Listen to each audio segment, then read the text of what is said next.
essayer de profiter de ce mois-là, essayer de faire ce mois qui, malheureusement, est un mois de consommation, plutôt un mois de la modération, pour pouvoir en profiter, pour ne pas être fatigué, pour ne pas avoir de remontée acide, pour ne pas avoir de maux de ventre, pour ne pas prendre du poids aussi, et au final, améliorer sa santé. AVS avec Philippe Robichon. AVS à votre santé. Alors par certains sur ce plateau ce matin faisaient des SMR, on verra ce que c'est. Walid est avec nous. Comment ça va, Walid? Hello, my friend. Ça va très très bien, my friend. Et vous, comment allez-vous? Ça va bien, ça fait plaisir de vous voir. Enfin, presque plaisir.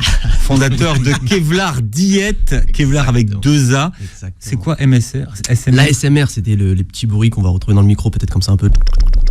C'était en vogue sur TikTok, sur les Ah oui, bon, genre de réseaux.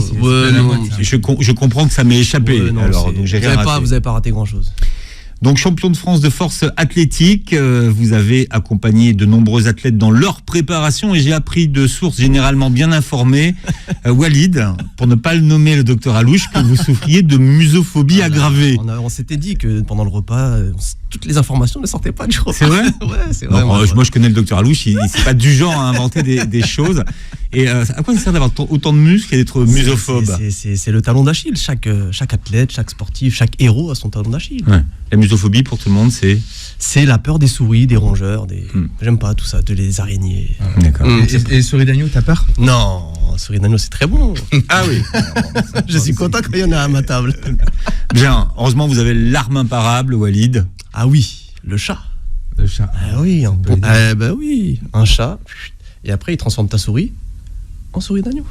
D'accord. Bon, où est-ce qu'il en reste? Comment il s'appelle votre chat? Poulep. Vous êtes Comment? Poulep. Poulette. Ah, mais j'ai compris poulette. Ouais. Non, Poulep. Poulep. Ah, Ouais, c'est un Bengale. Super agité. Il va loin dans le... Super câlin. Dans le concept. Voilà. T'aurais dû prendre un nom. Ça chasse les chats. Et pas que, hein.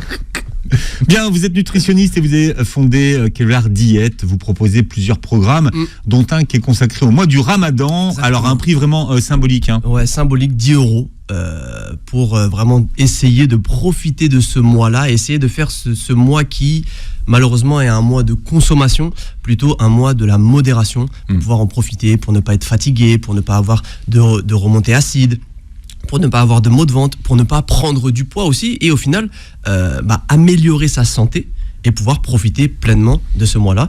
C'est un prix symbolique de 10 €. Il y a une partie qui est redistribuée pour les nécessiteux. Donc l'année dernière, avec une association, on a construit 2 puits. Et puis après, il y a eu aussi 1500 € qui a été redistribué à une association purement alimentaire. Donc le but du jeu, c'est d'allier un petit peu l'utile à l'agréable, passer un bon mois de Ramadan avec un prix symbolique de 10 €, dont une partie est redistribuée pour les nécessiteux. Voilà, et à la fin du mois de Ramadan, vous venez avec les comptes et vous dites exactement ce qu'on a fait de l'argent c'est très important. du programme Ramadan. Il y a 100% de transparence, combien a été donné à qui, et l'année dernière aussi, c'était pas prévu. C'était un désir que je voulais, moi, construire des puits. Donc j'avais demandé aux personnes qui avaient pris le programme Ramadan, est-ce que ça vous dirait de construire des puits, et les puits vont être construits. Vous êtes un spécialiste de la lecture des étiquettes alimentaires et nous allons nous intéresser ce matin aux produits qui trustent les tables du mois du Ramadan. C'est pour ça que nous avons invité Karim de la boucherie Les Jumeaux au Lilas. Bonjour Karim. Bonjour à vous. Bonjour. Parce qu'une des stars du mois de Ramadan, ou même la star du mois de Ramadan, c'est la viande hachée. Mais avant elle, la star du mois de Ramadan, c'est le concentré de tomates. Alors je ne sais pas ce que ça représente en termes de consommation pour les producteurs de concentré de tomates, mais c'est incroyable. C'est incroyable. Quasiment tout dans ce type de préparation sera fait avec du concentré de tomate. Et malheureusement, pour le concentré de tomate, c'est l'origine qui est un petit peu floue. Sauf que les études elles ont montré que la majorité de l'importation et de la production, ça vient de Chine. Dans des conditions où on ne sait pas réellement si c'est bien, pas bien, traité, OGM, etc. Et puis aussi les conditions des personnes qui vont récolter ces concentrés de tomates.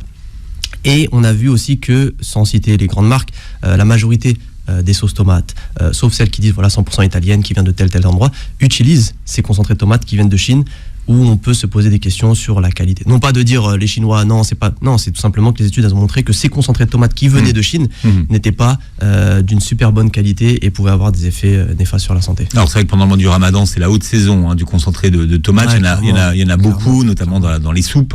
Ouais, partout. Dans la shorba. Partout, dans les soupes, dans la shorba, dans tous les plats qu'on veut un petit peu relever. Et en plus, c'est bourré de sel, donc c'est pas forcément ce qu'il y a de mieux. Et au lieu d'acheter du concentré de tomate, pourquoi pas se poser la question, si on a le temps de faire soi-même sa sauce tomate, mais pourquoi pas tout simplement prendre de la pulpe de tomate pure. Ça coûte pas forcément plus cher, mais on va se dire si ça coûte plus cher, le concentré de tomate c'est moins cher, mais parce qu'il est déshydraté. Et donc si on va le réhydrater, c'est exactement la même chose en termes de quantité et en termes de prix. Prendre de la sauce tomate 100% tomate, tout simplement, et éviter les concentrés de tomate. Par quoi vous remplacez alors techniquement en gros par de la sauce tomate pure.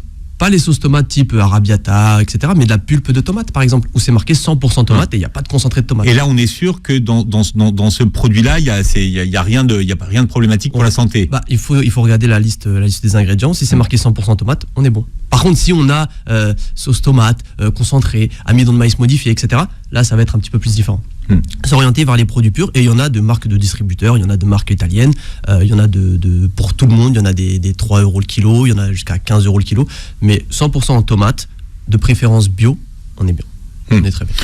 De toute façon, les mamans, elles se posaient pas la question. Enfin, on va dire que c'était la fameuse petite boîte en fer de concentré de tomates. Allez, vas-y, c'est pas cher. On a grandi avec ça. Mais malheureusement, c'est pas parce que on a grandi avec ça et qu'on avait l'habitude de manger ça que c'est une bonne chose. On peut parler aussi des cubes bouillons déshydratés. On a grandi avec ça. Les cuisines comme ça, ça relève les plats, etc. Mais si on regarde d'un petit peu plus près, ces cubes, ces bouillons, déjà majoritairement c'est du sel. Il y a entre 50 et 60% de sel. Ça coûte entre 10 et 15 € le kilo. Ce qui est très cher. C'est super cher. Ça veut dire qu'on achète 1 kilo de sel 7 €. Alors que normalement, 1 kilo de sel, ça coûte à peu près 1 €, vu la qualité en plus du sel. Ouais, mais si tu mets pas le cube, il n'y a pas le goût. Il n'y a pas le goût, mais c'est normal, on va retrouver énormément d'additifs. J'ai pris en plus des notes, parce que là, je me suis dit, je peux pas la prendre par cœur. On va prendre par exemple, cube de bouillon, sel, exhausteur de goût, glutamate de sodium. Ah, le fameux, ouais. Glutamate de sodium, ça va créer ce que l'on appelle, c'est vraiment pas raciste, mais c'est comme ça, le syndrome du restaurant chinois. Pourquoi ? Parce que dedans, ils utilisent énormément de glutamate de sodium. C'est quoi le syndrome du restaurant chinois ? C'est avoir des bouffées de chaleur, avoir des nausées, avoir des sensations d'étouffement. Et en fait, pourquoi ? Parce que c'est le glutamate de sodium qui est énormément utilisé dans ce type de restauration. Pourquoi est-ce que lorsqu'on va dans un... C'est vraiment... mea culpa, my friend. Quand on va dans un resto chinois, à volonté, les wok, tous les aliments ont le même goût. Je mange des crevettes, ça a le même goût que le riz, que le canard, ça a exactement le glutamate de sodium. Tu manges du canard dans un restaurant? Non. Alors là, ça fait Starfoula parce que le canard est pas halal dans les restaurants chinois. Ça fait plus de 2 ans que j'ai pas dû mettre les pieds là-bas. Avant, ouais, bien sûr, on allait, mais tout a le même goût. À cause de quoi ? Les trucs à volonté, faut éviter. Oui, comment est-ce que tout a le même goût ? Tu manges du flan. Les gens aiment trop ça, et vous allez le voir. Malheureusement, pendant le mois du Ramadan, bien sûr. Ça cartonne. Mais bien sûr, mais glutamate de sodium, alors qu'on sait que c'est mauvais. Amidon de maïs, graisse végétale de palme, sachant que si c'est hydrogéné, c'est pas obligé de le mettre. On a du sucre, on a de la carotte, farine de soja, protéines de maïs, soja hydrolysé, poulet, 1,1%. Et là, on parle de bouillon de poulet. On parle de bouillon de poulet. Ouais. Dedans, on va retrouver des épices, des herbes, des ail, des oignons, des arômes avec œufs, céleri et vitamine A. Mais il y a très peu d'extraits de poulet, mais c'est majoritairement du sel, du glutamate de sodium. Son job, c'est un exhausteur de goût. C'est-à-dire que ça va multiplier les saveurs qu'on va retrouver dans nos palettes. Donc c'est normal de se dire mais si j'en mets pas, j'ai pas de goût. Mais c'est un goût artificiel qu'on va retrouver. C'est le goût qu'on connaît. Mais oui, ça n'a pas le goût qu'on connaît. Ouais. Voilà, ça n'a pas le goût qu'on connaît, mais c'est pas naturel, c'est pas bon pour la santé. Et c'est pas parce qu'on a eu cet héritage-là qu'il faut continuer dans ça. On peut très bien faire nous-mêmes nos plats sans cubes bouillon déshydratés. On peut aussi les faire à la maison. On peut les faire à la maison, bien évidemment. Après, le problème, Philippe, aujourd'hui, c'est que les gens, ils préfèrent perdre leur temps sur TikTok, ils préfèrent perdre leur temps sur d'autres choses, mais ils veulent pas prendre leur temps de passer du temps à la cuisine, faire les cours bouillons eux-mêmes, parce que ça coûte pas cher. Ça coûte pas cher à faire. Et en plus, ça se congèle. Est-ce qu'il y a des alternatives, on va dire, qui se vendent, qui sont bonnes pour la santé, enfin en tout cas qui ne seraient pas mauvaises pour la santé? Alors il y a des alternatives. Il y a des bio. On peut se tourner vers le bio, mais attention, parce que c'est des petits malins. ils vont dire sans. En vrai, ce qui va poser problème, ça va être le sel, la quantité de sel. Mais on n'y peut rien parce que de toute façon, c'est un produit qui est très salé. Mais ce qui va réellement poser problème, ça va être les additifs, notamment le glutamate de sodium. Si on regarde dans la liste d'ingrédients qu'il n'y a pas d'additifs, etc., blabla, c'est très bien. C'est marqué en gros sans glutamate de sodium. Ça, c'est très bien. Sauf que le problème, c'est que les industriels, ils font du ski. Ils arrivent à esquiver tout ça. Donc, lorsque l'on va retrouver exactement, et j'ai la liste, extrait de levure, levure hydrolysée, levure autolysée, extrait de soja, isolate de protéines, ça va se comporter exactement de la même manière que du glutamate de sodium. Ça veut dire que l'industriel va pouvoir mettre sans glutamate de sodium, sauf qu'on va retrouver exactement les mêmes effets néfastes que le glutamate de sodium et les mêmes effets positifs de exhausteur de goût. Donc c'est très difficile de trouver un cube bouillon déshydraté, etc., de bonne qualité dans le commerce. Alors après, on va en trouver, mais ça va être du 35 € le kilo, c'est extrêmement cher. Je vous ai demandé de plancher. Alors, autre star du mois de Ramadan, la brique. Et dans la brique, très important, la fameuse pâte fromagère. Ah, la tostinette. Donc, je vous interdis de parler du curry. Tout est bon dans le curry. Alors, le curry, vache curry, c'est pas si mauvais que ça. C'est très gras par rapport à un fromage, ça apporte peu de protéines. C'est pas si mauvais que ça. C'est pas forcément le meilleur. Manger un fromage entre guillemets classique, c'est mieux, mais c'est pas forcément ce qu'il y a de plus mauvais. Par contre, ce qu'on va retrouver également aussi dans la tostinette, qu'on met aussi on peut mettre dans la feuille dans la brique, c'est ce qu'on va appeler des sels de fonte. Donc c'est des additifs pour faire en sorte que la pâte soit assez homogène, il y a assez de protéines, etc. Donc c'est moins cher, on trouve ça à peu près à 5 € le kilo, tandis que du fromage c'est à peu près 10 € le kilo. J'ai pas envie d'être trop strict ou trop dur en disant non, il faut pas en prendre. On peut en consommer, peut-être pas tous les jours, ça dépanne bien, mais il faut garder en tête que c'est pas du vrai fromage. Tiens, la tostinette, là, quoi. La tostinette, exactement, le petit fromage qui c'est. Oui. Fais bien le bruit, hein. T'as vu ? Ah ouais, moi, je découvre que ce fromage-là, mais c'est intéressant. C'est un mélange de fromage, et quand on va voir en gros cheddar, machin, etc., dont 25% de cheddar. Donc on croit acheter du cheddar, mais c'est pas du cheddar. C'est comme les saucissons de Cachir au bœuf.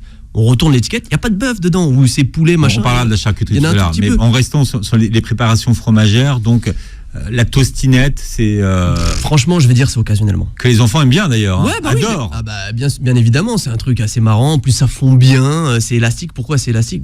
Ça va être la qualité du fromage qu'on va retrouver dedans, et ça va être les additifs qu'on va retrouver dedans aussi. Alors après, ouais, bien évidemment, par exemple, la vache qui rit propose maintenant des gammes qui sont un peu mieux, où il y a moins d'additifs, mais on va retrouver toujours les sels de fonte. Pourquoi ? Parce que il y a la... En tostinette, vous voulez dire ? En tostinette, ouais, clairement. Ouais. Parce que il faut que les protéines et les lipides, ils soient bien homogènes.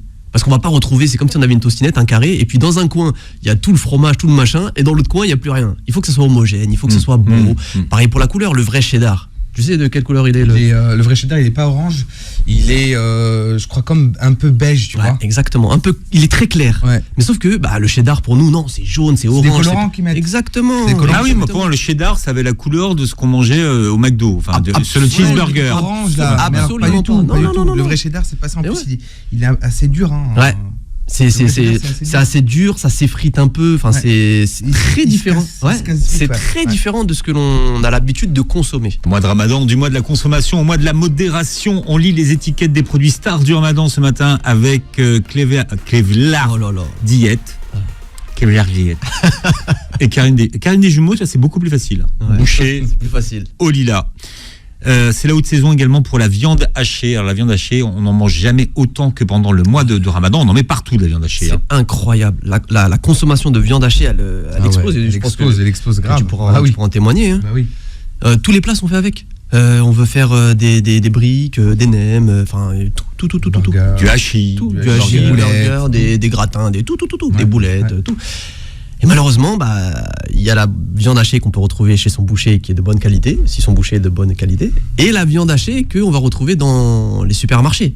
Et là, dans ce cas-là, il faut faire attention aux arnaques des industriels, tout simplement. D'accord. Quelle est la législation en termes de viande hachée ? Alors, pour ce qui est de la viande hachée et des steaks hachés, si un produit s'appelle steak haché, c'est que c'est majoritairement de la viande dedans. Par contre, tous les types, et on peut le voir, burger à l'oignon, le burger, le machin, c'est que c'est pas 100% viande.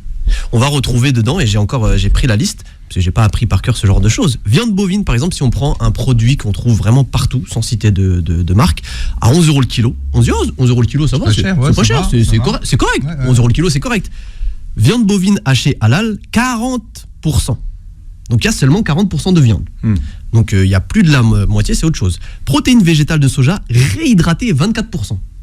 On va avoir de l'eau, on va retrouver du gras bovin, donc on ajoute du gras supplémentaire, alors que la viande, normalement, elle est déjà un petit peu grasse. On va retrouver du lactose, du sel, des fibres de blé, des protéines de lait, qu'est-ce que des produits laitiers vont faire dans un... Il n'y a pas de produits laitiers, non. Des plantes aromatiques, de la chapelure, du gluten, des arômes, du lactose, du céleri, de la poudre de jus de betterave, des épices et du lactose, encore une fois. Et ça ressemble à un steak haché, donc. C'est la composition moyenne de tous les burgers qu'on va retrouver dans nos supermarchés. Et le problème, c'est quoi? C'est que, déjà on va se retrouver avec des produits où il y a plus de gras que de protéines. Ça n'existe pas normalement. Le steak haché, c'est pas ça. La viande avec laquelle on fait du steak haché, c'est pas ça. Mais c'est récent, ça. Hein. Avant, il y a plusieurs années, ça n'existait pas. Ça n'existait pas, ça. C'est énorme. Franchement, ça devient n'importe quoi. Moi, si j'ai un conseil à donner, arrêtez vos conneries avec acheter vos steaks hachés, en fait, déjà prêts. Vous achetez chez le boucher et vous choisissez la viande que vous voulez acheter. Bien sûr. Tout. Ça, c'est quelque chose que les gens ne connaissent pas. C'est ça qu'il faut faire, c'est tout. Et moi, j'ai appris, parce que je prends aussi je me fais mes steaks hachés, enfin la viande hachée, avec peu de gras, et je demande du rond de gîte. Okay. Et donc, c'est très peu gras, ou bien avec d'autres trucs. Ou par exemple, demander du beefsteak haché. Ouais, comme ça, c'est moins gras, parce que la viande... Mais pas haché, ça veut dire que vous le hachez vous-même. Non, je demande au boucher de lâcher. C'est ton boucher qui lâche pour toi. Par contre, le rondit, je suis pas... C'est un morceau qui lâche beaucoup d'eau, je trouve. Je te conseille pas le rondit, c'est fade. Le rondit, c'est plus pour faire du carpaccio.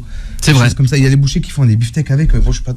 Ouais, pour moi, le rondit, c'est le carpaccio. Moi, j'aime bien avec des bons assaisonnements, du paprika. Je vais te donner quelques morceaux. Je pense que tu vas. Donc, alors, si vous êtes là, Karim, parce que vous êtes le spécialiste mondial de la viande hachée, oui. Mais que Walid, vous dites que la viande hachée, il faut l'acheter chez le boucher. Ça dépanne. En supermarché, ça dépanne, mais c'est ultra cher. Si on veut un steak haché de bonne qualité, 100% viande, avec moins de 15% de matière grasse, on est sur du 19 € le kilo. 19 € le kilo, on a une très bonne viande en boucherie. Alors que là, c'est pas forcément une très bonne viande. C'est super cher pour ce que l'on achète. C'est mieux d'aller dans une bonne boucherie, de demander à son boucher une bonne pièce de viande qui nous la hache, qu'on lui dise aussi, parce qu'il y a cet échange-là, c'est artisanal, c'est un savoir-faire.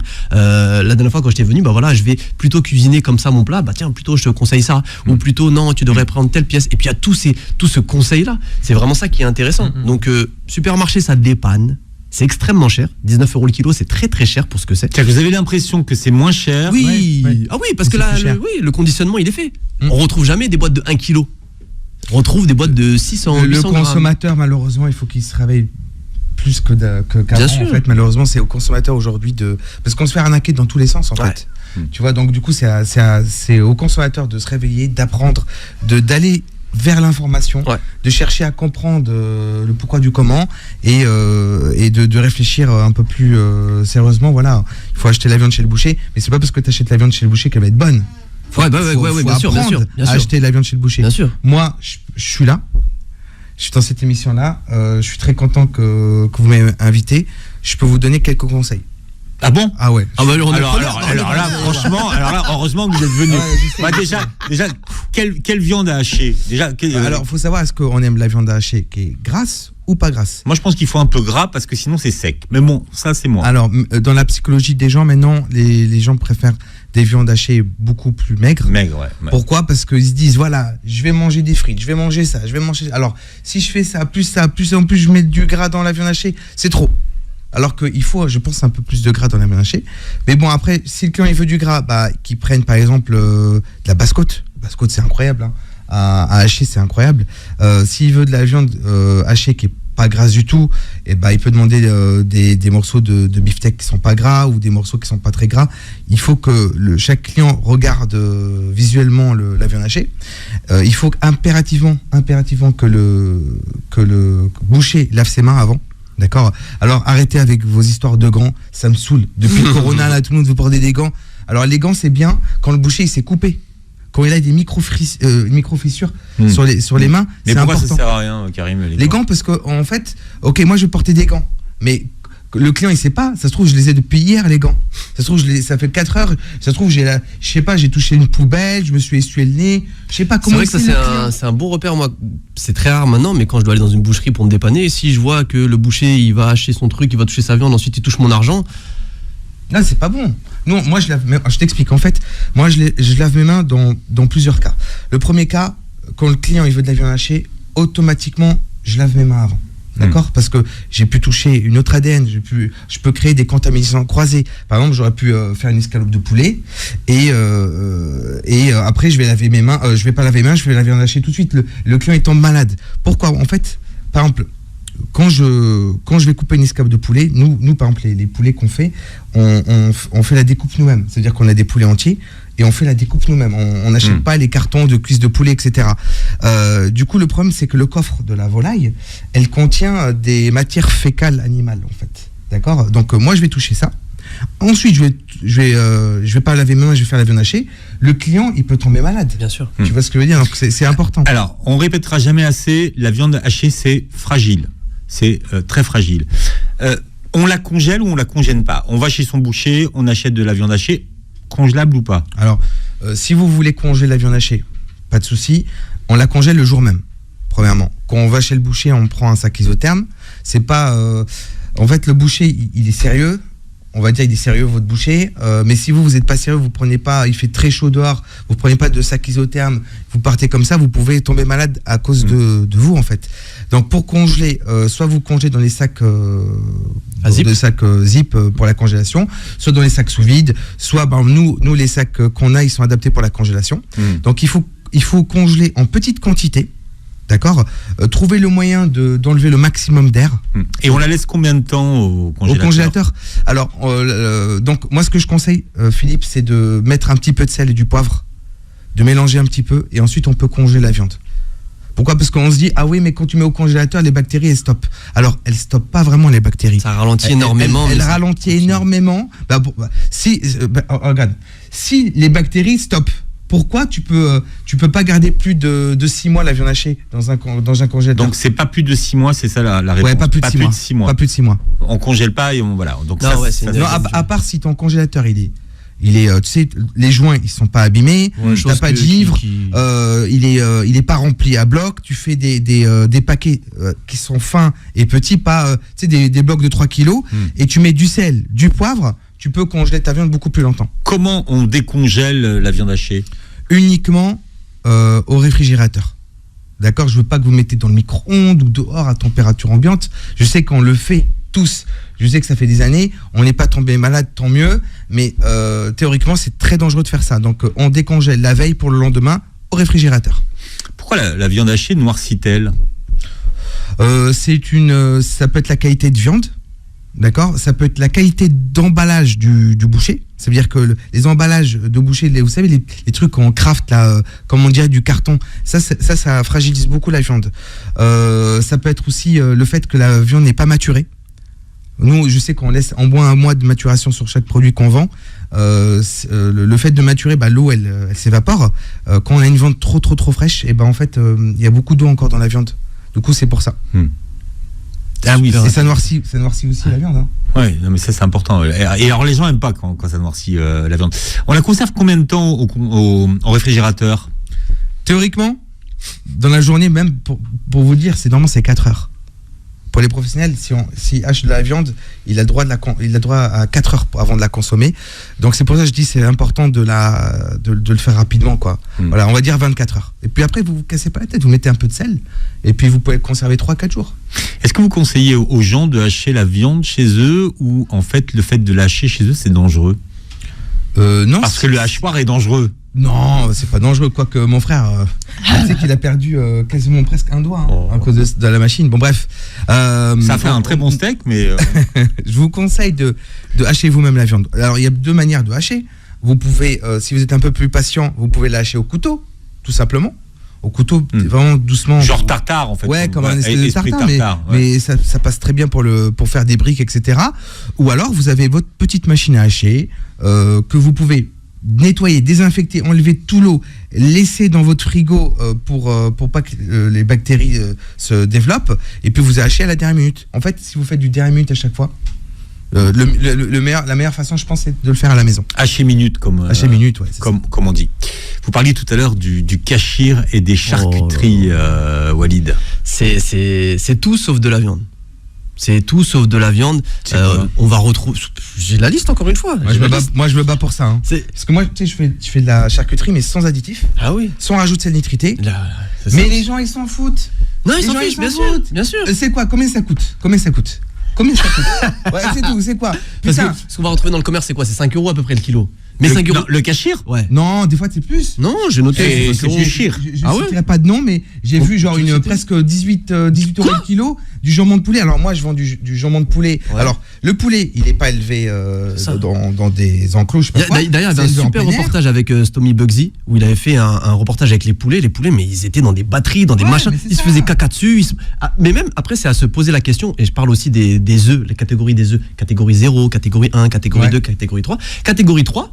C'est l'isolement pour les poules. Elles voient pas la lumière du jour, elles sont dans des cages, elles se font caca dessus, elles se mangent. Et c'est à se poser la question aussi, c'est une vraie question. Est-ce que les œufs de catégorie 3 sont halal? Les gens, ils veulent le prix. C'est une très... Oui, bien évidemment. Mais c'est une bonne question de se poser. Moi, je me fais démonter sur les réseaux parce que c'est... Oui. Mais ils se rendent pas compte, le travail. Il n'y a pas de nitrite. Oui. Le poulet, il est pas... Ceci dit, Karim, parfois... Vous êtes un chouïa cher. Mais en quoi? Un chouïa cher. Mais en quoi? Quand même. Non mais moi je pense que pour faire rentrer de l'argent dans les caisses, il faut laisser passer une page de publicité et on parle des courses du mois de Ramadan. Alors on va beaucoup vous le répéter cette année, un mois de Ramadan, de la consommation à la modération. Et de toute façon, tout a tellement augmenté que de toute façon, vous serez bien obligé de vous modérer. Ouais, Walid Kevlar est avec nous. Et puis Karim Boucher de la boucherie Les Jumeaux au Lila. On parlait de la charcuterie. Alors évidemment, sur la charcuterie, il y a beaucoup de choses à dire. Hein. On retrouve partout aussi la charcuterie. Vous, Karim, vous la faites, la charcuterie. Mais le gros de la charcuterie aujourd'hui qui se vend, c'est pas de la charcuterie artisanale, surtout dans le halal. Non, c'est de l'industriel. Après, moi, je suis pas là pour dénoncer les autres. Si, il faut. Là, on a un spécialiste de la boucherie, de la viande, il faut. C'est pas normal d'avoir des jambons, de dinde, de machin, séparés mécaniquement, plein de nitrites qui sont cancérigènes, des additifs, de la maltodextrine, de la farine de blé. On retrouve n'importe quoi dedans, rempli de E, etc., à un prix qui est extrêmement cher. Et on mange ça toute l'année. C'est pas normal. C'est pas normal, c'est pas de la viande. Le jambon, il est blanc. Le jambon, pardon, il est blanc. Il est rose. Qu'on va acheter. Normalement, il est pas rose. C'est gris, c'est blanc. Moi, ma charcuterie, elle a pas une si belle couleur que ça. Parce que je n'utilise pas de sel nitrité, parce qu'il n'y a pas d'additifs. Nous, on fabrique des décoctions aromatiques sur chacun des jambons qu'on fait. C'est trop technique ce qu'on fait. En plus, c'est énormément de main-d'œuvre. C'est beaucoup de temps passé. Non, nous, on fait un truc très propre. Après, voilà, les gens, ils veulent le prix. Donc, moi, je corresponds à une clientèle éthique. Vraiment, la petite miette, là, tu sais, les 1% qui veulent manger ça, etc., qui préfèrent manger moins. Enfin, les gens, attends, Karim, les gens, ils veulent le prix, mais les gens aussi, ils font en fonction de leurs moyens. Non, mais c'est des conneries. Écoute, Philippe, moi, je dis que c'est des conneries. À l'époque de mes parents, ils mangeaient une fois par mois de la viande. D'accord? Aujourd'hui, les gens qui n'ont pas les moyens, j'ai pas les moyens, mais il faut que je mange ça. Frère, t'es pas obligé de manger ça. Mais arrête de te foutre de notre gueule. T'es pas obligé de manger. Tu sais, moi, je viens d'une famille extrêmement pauvre. D'accord? Aujourd'hui, alhamdoulilah, j'ai les moyens. Mais j'oublie pas mon passé. Tu comprends? Aujourd'hui, j'ai les moyens d'acheter de la viande de qualité, de ça. Je le fais. Mais j'aurais pas les moyens. Je te jure, je mangerai pas toute cette merde. Crois-moi, acheter des trucs de poulet, je sais pas quoi, avec des os, etc. J'ai les moyens. Je vais acheter chez un artisan qui fait lui-même. Voilà.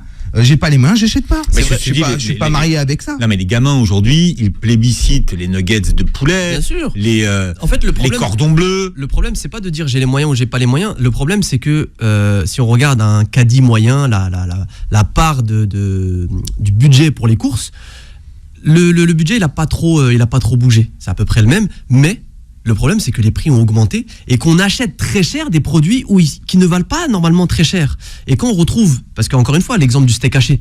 L'exemple du steak haché, c'est à peu près 12 € le kilo. Un mauvais steak haché, un mauvais burger. Mais il n'y a que la moitié de viande. C'est-à-dire qu'on n'achète pas 12 € le kilo. En réalité, on achète ça à 24 € le kilo. 24 € le kilo, on va chez le boucher, on peut trouver une très bonne viande. Et en fait, le problème, c'est pas de dire j'ai les moyens ou j'ai pas les moyens. Parce qu'il y a des familles qui n'ont pas les moyens, oui, bien évidemment. Mais malheureusement, il y a des familles qui n'ont pas les moyens et qui achètent des produits qui sont très chers quand on compare au prix au kilo.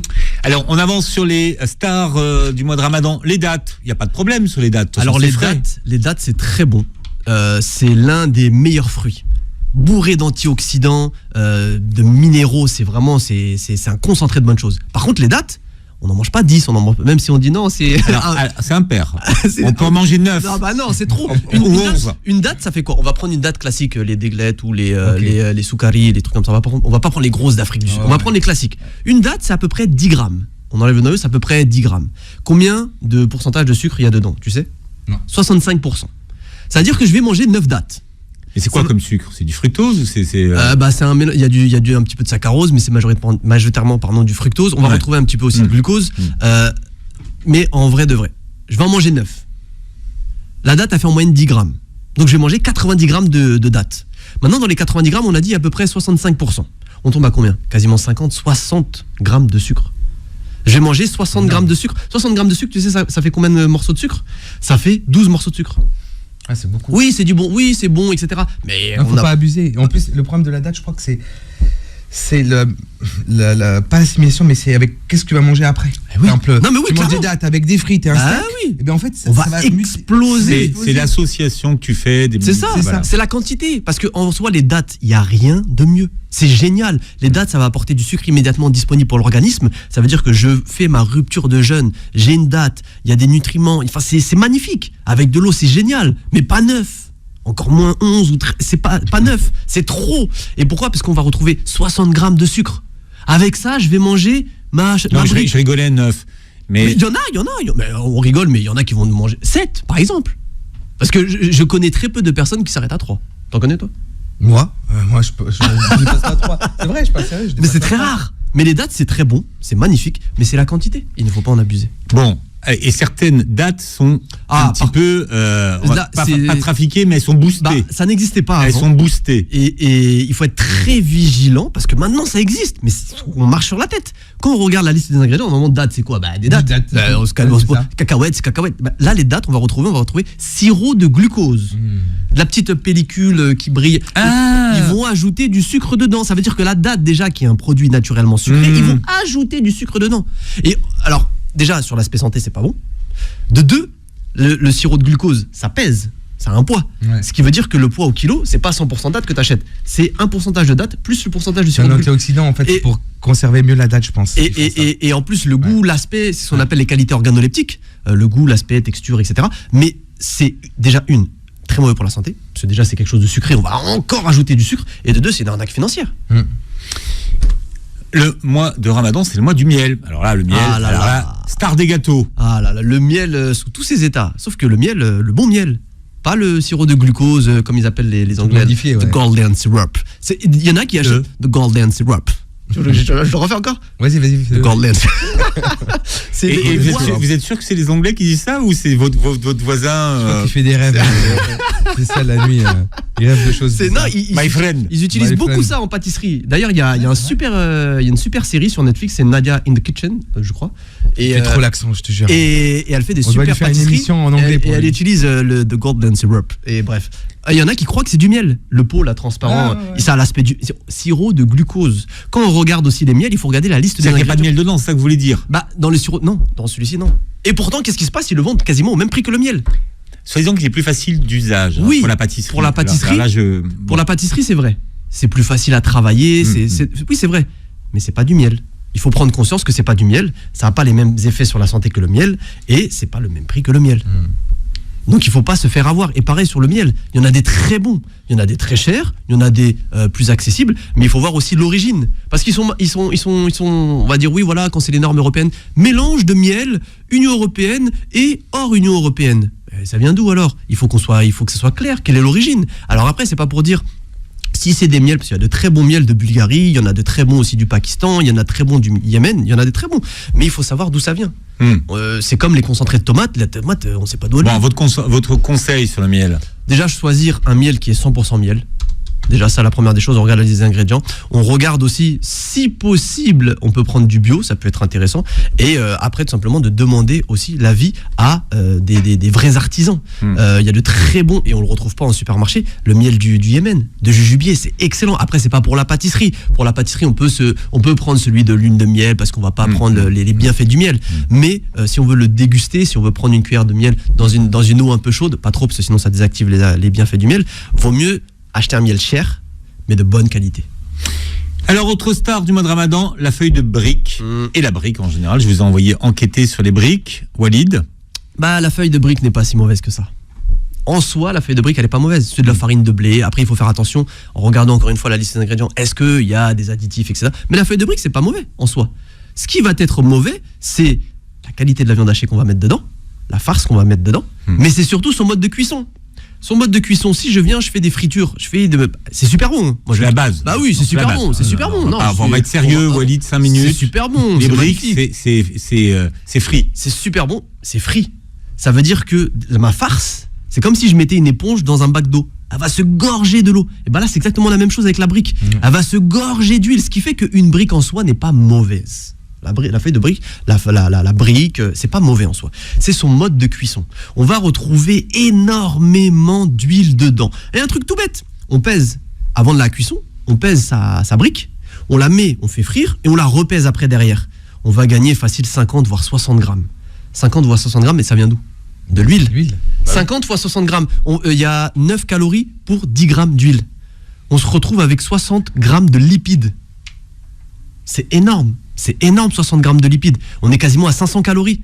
Juste de l'huile apportée par la brique. On est quasiment à 1000 calories la brique. J'en mange 2, ça fait 2000. Bon, Karim, vous êtes dans quel team là pour les briques? Moi, je fais mes briques au four. Oh, c'est old school ça. C'est pas bon. Non, vous êtes sérieux? Ouais, je parle sérieux. Au four. Au four. Non, là, vous nous taquinez là. Non, je parle sérieux. C'est avant ça. Non, Karim les jumeaux fait les briques au four. C'est des fois dans la vie, tu crois avoir tout entendu, t'as rien entendu. En fait, comment dire ça? En friture, c'est trop. C'est trop. Moi, j'aime. Non, mais en fait, il y a un nouveau. Moi, je supporte pas la friture. On taquine un peu. Il y a une nouvelle. Il y a un nouveau. C'est pas vraiment nouveau qui est sorti. C'est ce qu'on appelle de air fryer. En gros, c'est une friteuse, mais sans huile. Et la Tefal, là. On fait les frites avec à la maison. Non, c'est différent. Parce qu'en fait, t'as deux choses. T'as soit la friteuse avec laquelle tu mets une cuillère à soupe d'huile. Mais ça, c'est mauvais. Apparemment, c'est très mauvais parce que l'huile, etc. Mais là, c'est c'est même pas une friteuse. C'est pas obligé de mettre de l'huile dans le truc Tefal. Ah c'est peut-être alors une de air fryer. Parce que c'est de l'air pulsé. Pourquoi au four, c'est pas bon? Parce que c'est très bon. C'est très bon. Non, c'est sec. C'est très bon pour la santé. Non, c'est très bon pour la santé, mais les qualités organoleptiques laissent à désirer. C'est un peu sec. Par contre, avec le air fryer, c'est un truc où ça préserve davantage. Ouais. Et le fait de mettre un petit peu d'huile d'olive, tu vas vraiment retrouver cet aspect-là. Mais non, c'est très bien le four. Non, c'est très très bien. Et je le taquine un peu avec le air fryer.